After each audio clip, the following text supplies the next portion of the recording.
So in this week's episode of Make It with Calvin, we're going retro Nintendo here with Bullet Bill and Mario.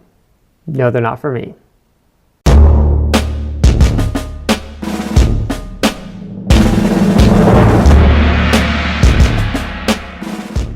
if you guys are wondering who these massive keychains are for and why they're so big, well, first thing is they're from my friend Ashley over at Chip Builds.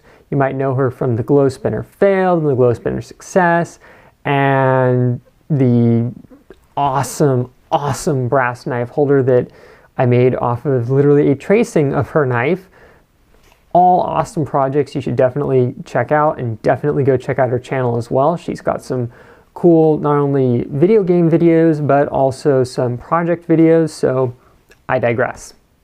That said though, the heart of these keychains was some clip art that I found on Google and then did a little bit of modifications to make them easier to machine after I sent them through Inkscape to do the convert an image into an SVG. This is a very powerful function within Inkscape that I highly recommend checking out if you want to do any kind of custom engravings in mass production based off, say, somebody's handwriting or a drawing or something like that. Definitely worth checking out.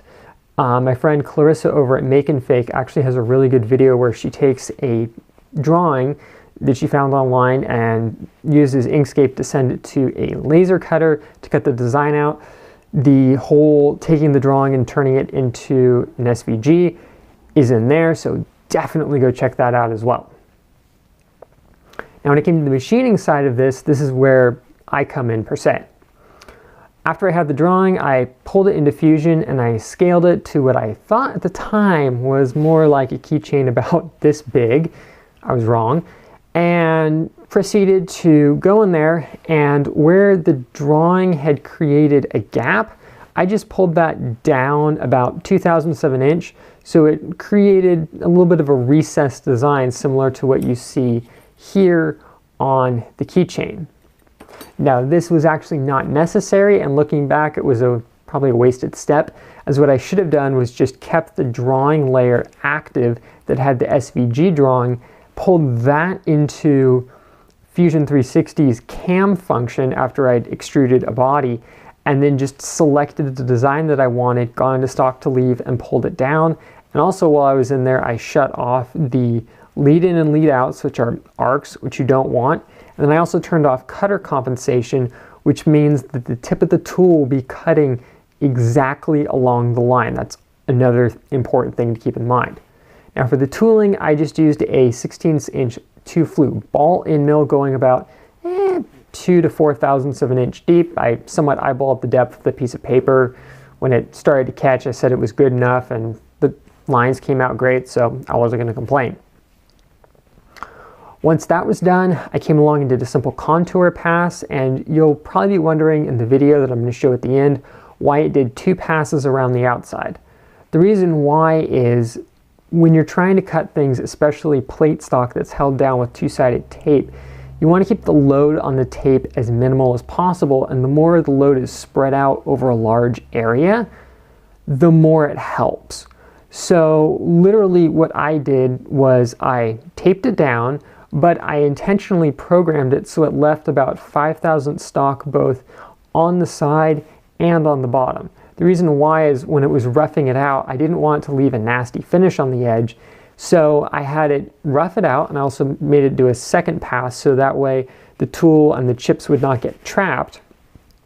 And then by leaving stock at the bottom, it all behaved as one piece. So when I came along and did a single pass at the end to take it to final depth and final contour finishing, the load on the part was very, very minimal, and it helps. It's not always going to work, but it definitely hedges your bets if you're a little bit concerned, if you're using 2-sided tape, fixturing, wax, vacuum fixtures, anything that you can do that maximizes the load spreading capabilities of the material is worth doing whenever possible. Now for finishing these, it was pretty simple. In the case of Mario, he got a nice tumble and some stainless steel pins, then got a nice rub down with some Brasso, and as you can see, he is shiny. Then I gave him a nice coat of clear flat just to seal everything in there. And in the case of Bullet Bill, I decided to keep him with the raw brass finish, which had some tarnishing on it. There's a little more on the back. Ideally, I should have used the back side, but I wasn't thinking at the time. But I decided to keep him with that effect on there, as obviously he's a bullet, and I figured he's probably going to take some damage, and that's the character of it.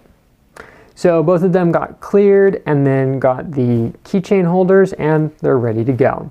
So I'm going to conclude this video with the time lapses, if you will, the sped up footage more or less of me making these. And if you guys do have any drawings, hand-drawn things that you are considering getting machined either in a short production run or as a one-off, feel free to reach out to me. I'm going to be working on setting up a pricing system for doing custom one-off keychains, things like that, mostly based off hand-drawn artwork, which I feel adds to the character of it, if you will, although I can do more generic ones if you're interested.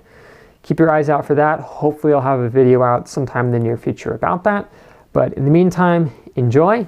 We'll see you guys next time.